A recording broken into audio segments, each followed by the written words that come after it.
Live from Television Park in high definition. Coverage you can count on.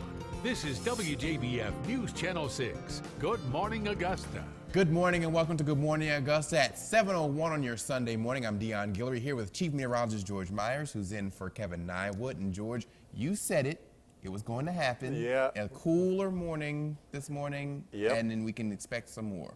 That's right, even colder tomorrow morning, into the 30s as we head towards Monday and Tuesday morning. So we have to get used to a whole new season rolling in.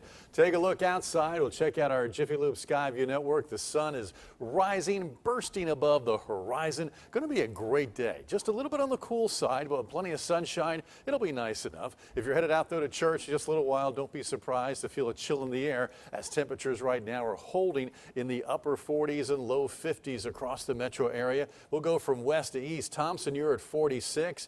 Grovetown and Evans and Fort Gordon, Hepzibah, you're at 49. Augusta, North Augusta, you're at 50. And Aiken, you're the cool spot right now at 45 degrees. As far as rain, high pressure's in control, so our skies are dry, and they're going to stay that way for the next many days. Not a drop of rain coming our direction. So forecast coming up for this morning. Look forward to 48 degrees by 8 a.m. with sunshine, warming to 60 at noon, 65. That'll be it as far as our high. That's 12 degrees below normal for this time of year, plus kind of breezy at times. Winds northeast at 5 to 15 miles an hour. We'll take a look at some of those chilly temps coming our way for Monday and Tuesday in just a second. Dion? Have those jackets handy. That's right. All right, George. Happening now, 2 former Savannah deputies are no longer charged with manslaughter, but still face prison time. Maxine Evans and Jason Kinney were charged after a 21-year-old died in his jail cell. Kinney was convicted of cruelty to an inmate for shocking the man with a taser 4 times while his hands and feet were restrained. He faces up to 3 years in prison. Evans was convicted of faking jail logs and lying to a grand jury. She faces up to 40 years in prison. Jail nurse Gregory Brown is also facing perjury charges.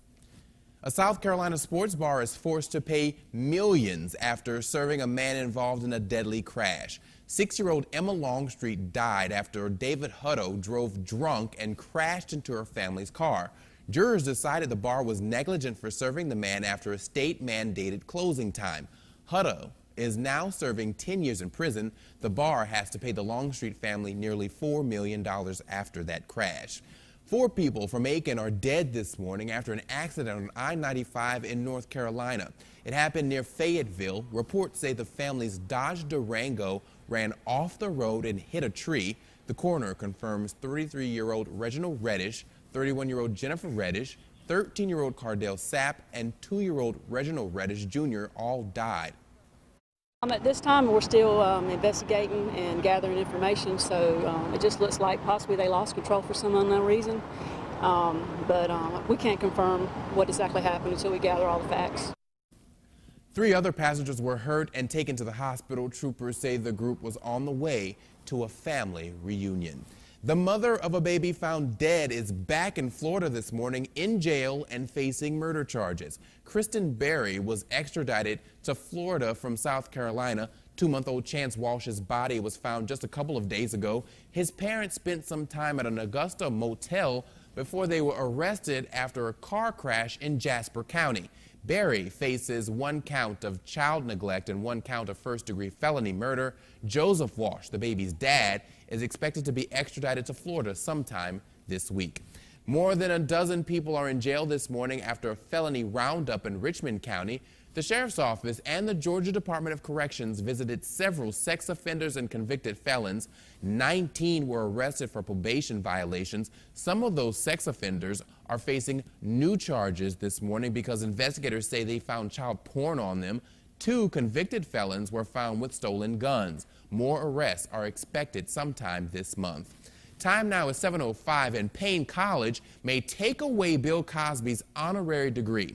Interim President Samuel Sullivan says the Board of Trustees will vote on this issue this week. Sullivan says the numerous sexual assault accusations against the comedian have led the school's leadership to consider revoking the 78-year-old's degree. Cosby has never been charged with a crime. An area gun shop is offering test runs for people thinking about buying a gun. Sharpshooters is allowing safe rentals before you can take one home. The Augusta business started requiring people to watch an 8-minute safety video about 2 years ago. It recommends first-time shooters also take a class or visit the gun range before buying a gun. A waiver and liability form must also be filled out before renting. The idea behind the rentals is patrons can come in and try a gun and say, well, I'm thinking about buying a gun. I want to try this one out and see what I like. So it gives them a chance to try a few things out. The shop has a certified instructor at its indoor range. The class costs about $100 and lasts 3 hours. Well, thousands came together in the fight to cure breast cancer. University Hospital hosted its 15th annual Miracle Mile Walk. It's the area's largest breast cancer fundraiser. News Channel 6's Margaret Ann Carter explains how this walk is helping those learn about early detection. A sea of pink crowded the Augusta Commons Saturday morning as thousands of people geared up to support breast cancer awareness with a 3-mile walk. All of the money raised from the Miracle Mile Walk stays right here in the local community to benefit University Hospital's Breast Health Center and Mobile Mammography Unit. No woman is ever turned away from getting a mammogram on University's Mobile Mammography Unit. Lori Ott calls it a survivor factory. She explains that early detection is the key to fighting breast cancer, and University Hospital is able to do just that with their mobile unit. We have to remember that 1 in 8 women will be diagnosed with breast cancer, so most of us know someone, either in our family or someone that we work with or someone else that we know, a friend. Cindy Rigdon knows that statistic all too well. She was diagnosed with breast cancer in 2000. Well, you get up every morning and you wonder what's going to happen next, and for a year or a couple of years, you definitely have a lot on your heart and you're very nervous because you don't know what tomorrow's going to bring. A year later, the Miracle Mile Walk started up and Rigdon joined as a co-chair for University's foundation. And if you can save one life, no matter how much you raise, if you save one life, that's all it's worth. It's wonderful. The community has really turned this into a large celebration of survivors and a way to honor those who've lost the fight. Reporting in Augusta, Margaret Ann Carter, WJBF News Channel 6. And WJBF News Channel 6 is a proud sponsor of this event. Last year, the Miracle Mile Walk raised more than $400,000. Time now 7:08. Want to take a look at what's happening this week. The North Augusta City Council plans to meet tomorrow. The group plans to discuss funding for Project Jackson, taxes, and the budget for next year. That meeting starts at 7 o'clock at the Municipal Center. And of course, you can count on News Channel 6 to keep you updated on any big decisions made on this.